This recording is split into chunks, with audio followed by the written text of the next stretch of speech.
Last night, Russian air defense forces intercepted and destroyed 121 Ukrainian UAVs over 13 regions, including Moscow.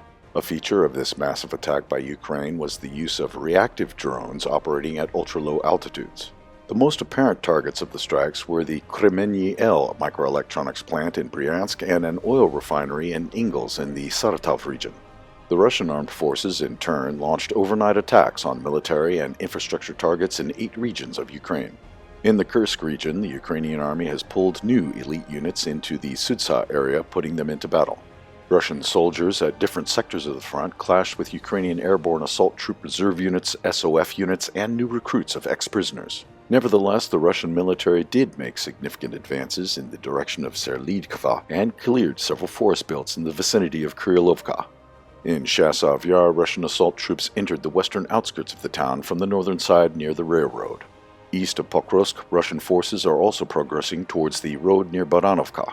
Southwest of Pokrovsk, they continue to cover the city, advancing in the area of Kotlina, where heavy fighting is going on. To the south, there is combat near Upskanovka. The Russians are moving strictly to the west in the direction of the Dnipropetrovsk region. Also, their units of the center group of forces have captured the village of Salyone.